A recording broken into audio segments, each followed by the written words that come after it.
I've said this before, but I when I was in high school, probably sophomore or junior year, someone in my grade put Mighty Putty in all the locks through the front of the school. And so like getting to school that day, like there was just some poor janitor having to completely take off all the doors to get into the school because they couldn't, you can't put a key in that Mighty Putty. I guess they're not joking. Huge safety hazard. Truly yeah, it is. He did it way before school. And this is the Poop Bandit. It's the same guy. No idea what that guy's up to now. Hopefully he's doing good. Big shout out. What a piece of shit. I bet he's doing like 10 to 20. No, someone told me he works in finance now. So, but I found that hard to believe. So I don't know. Maybe I've been misled. Yeah, no idea what that guy's doing. He was having a good time in high school though. Just like in the classes, having a handler because he was so poorly behaved. It's like he could have gone to class and learned. He just didn't. Did he have a family situation? Like, was parents divorcing?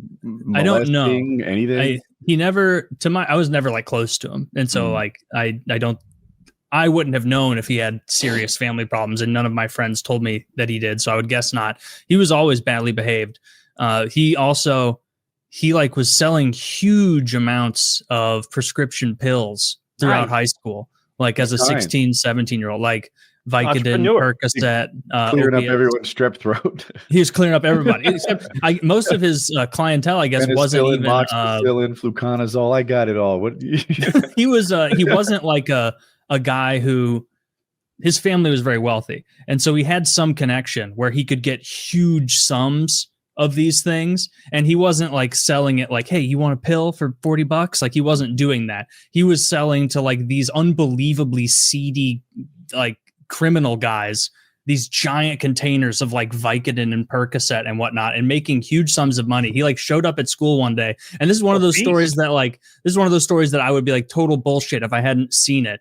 But like he bought himself a Cadillac in cash because he was it was our senior year in high school, and he was one of those kids that like turned 18 in like 2 months before the year began. And so he bought a Cadillac in cash, and then he drove it for like a week, and then his dad made him return it. And he just, same guy, my one of my close friends who I trust says that he got invited over there once, and he's like, yeah, we used to hang out sometimes, and I was honestly afraid to tell him no. Like he'd be like, dude, come over and hang out, and I'd be like, all right. And then he brought me into his room once, and there was like really nice shit that like a 17-year-old, 18-year-old shouldn't be able to afford. And he had like a chest full of money. And I'm like, a chest full of money. And he's like, it was a big, and I was like, really? And he's like, okay, well, it was a chest that you keep clothes in, and there was a shit ton of money on top of the clothes. And I'm like, okay, that sounds more realistic than a chest of money. You better be over so we could. There were all these potions. Yeah, all these potions. Yeah, all this loot that he had found. But yeah, he was always out for a good time. Writing stuff on the wall and shit, selling huge amounts of drugs to gangsters. Dude, you always made this guy sound like a piece of shit, literally, because he was the poop bandit, right? he's leaving despicable messages. We all thought it was funny, written in feces. And well, I mean, modern day me thinks it's despicable. I bet his hands smelled all day. I mean, I bet he had the most nagging case of pink eye you've ever heard of. But now I'm hearing he was some sort of Tony Montana of high school, that he was running shit. Because what's implied by your story is that he was so tough at 17, 18 that he could like inject himself into the adult criminal underworld, and they wouldn't just take his shit. You know what I mean? Like some tough guy would like look him up and down and be like, "Give me all this and the money." You know, dude, I would not be surprised if he was being taken for a ride by whoever he was selling stuff to. But he was selling huge amounts of pills. He just had to like keep going back to whatever well or seedy family hookup he had that got him for him. And so like, to my knowledge, he was never doing like little time sales, because I didn't know anybody my age, and he was my age, who were doing prescription pills in 2007. That's badass. Like, no one was doing that. You should still be friends. I guess that was pretty cool. I'm going to reach out to him. I'm going to find a way. I have like 2 friends who might be able to contact him. You know, you might not believe this. Him and the fire poi guy used to be close. The fire poi guy. You know the flaming things on like strings? You swing them around like in Hawaii. Oh, yeah.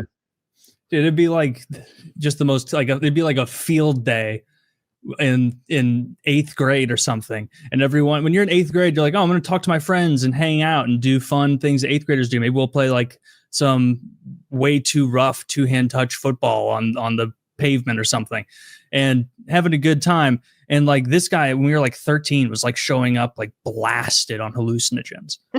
Like it didn't make sense. He is someone that I always suspected. I also didn't know if he had family stuff going on, but it was always like, this guy does a tremendous amount of drugs for someone our age. Like I'm played Pokemon this weekend. Yeah. And he's like seeing things on field day. Yeah. I didn't know anybody who did drugs. I wasn't cool enough. You weren't cool enough? I guess not. You didn't know anyone that did drugs? Not like drugs like that. Like there'd be like a couple of guys and you're like, yeah, we get higher. And then there was like some losers that would huff gasoline and shit. But nobody had like Taylor's like, yeah, he'd come to school blasted on hallucinogens. I didn't know what those were. Like, you know what I mean? Like we didn't either. I'm on the opposite end of the spectrum. I knew people who did lots of drugs, every drug. And it didn't make me cool in the slightest. These were the other guys whose names started with W, who sat in the back of every class, and I think got ruined for it. We were always alphabetized in my schools. So I was like in the back with my fellow losers. I don't want to, I was no different. Woody Adams had a different life. Yeah, I honestly wonder if I'd be a far better student if my last name was Allen or something. You wouldn't be as funny, though. Would have forced you to, because you couldn't have goofed off as much. It would have been like, hey, shut the fuck up. We're learning. Right. And everyone back like behind you sees you. But yeah, I was in the back of every class. Did you know were there a lot of kids at your school, Richard, do drugs early? No, I've never done any drugs myself. So I kids in high school, their teeth were green and brown. Like, yeah. And that's not drugs. Fuzzy. Well, I mean, Kyle gets it. It's downstream. Like, you feel like you've got an eye on your shoulder looking over everything you're doing all the time. Yeah, that's fair. When you're putting miniguns in Teslas, you can't be fruiting around with that shit. Yeah, that's probably a good idea. What about in high school though? Like even in high school, like I just didn't have access to those drugs. I would hear people some people would talk about it, but nobody was offering me any drugs. I told the story that these guys smoking. Got jobs at the grocery store so they could huff all the Ready Whips. They just do like 24 cans and then put like the remainder on the shelves. These nearly dead Ready Whips. That's Ready Whip, right? It's the one. Yeah. Or Whip It, either one. They're brand. Those are both brands. And that's why they work. Like dudes go to high school with hunting rifles in their back windows or anything like that? Yeah. Not in their back window, but they'd have it behind their seat sometimes. Like if they went hunting. That morning, especially, but say 9/11 happened, or not 9/11, but Columbine. What was that? Was that 99? 99.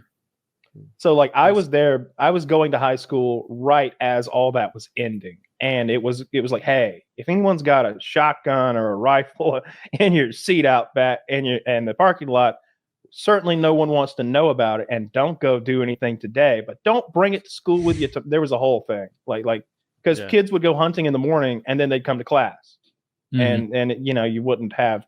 They'd be in their camouflage, in class. Like you wouldn't have time to go home and stash your gun.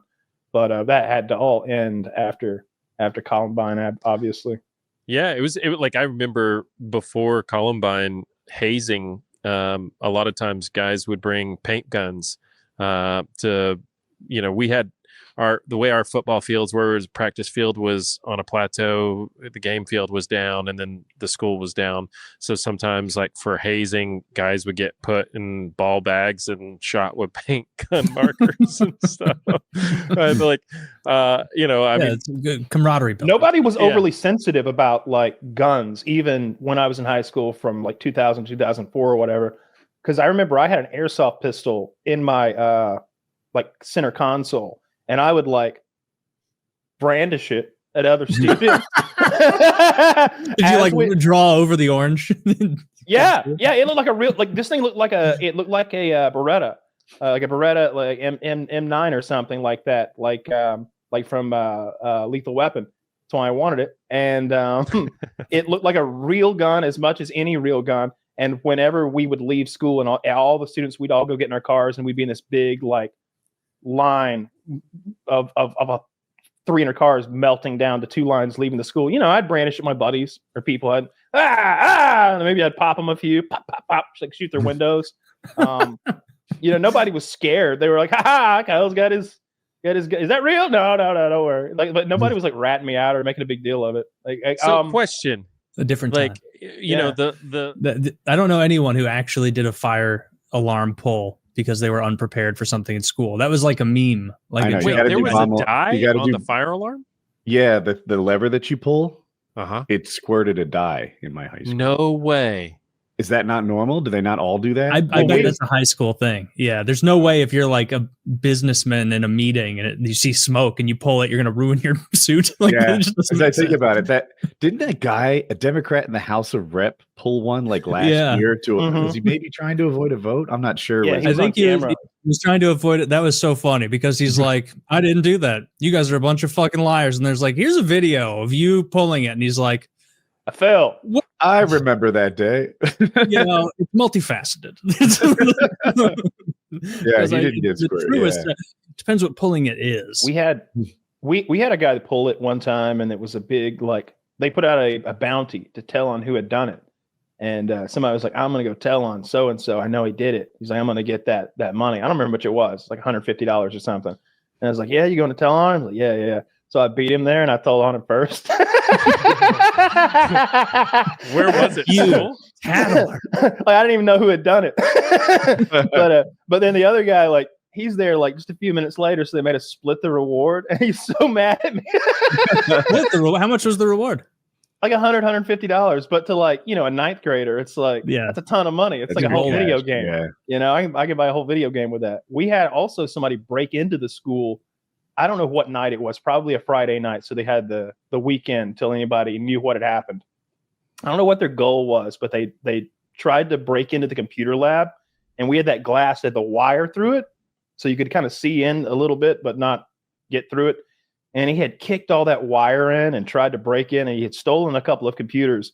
But then he had just gone on a rampage. Like they said, obviously I wouldn't know because I was a student at the time, but they said that he shit in a pot and put it in an oven and baked it and left it baking all night. And like they found it like day or two later, like this baked turd that had been calcified. Come on, just good, clean fun.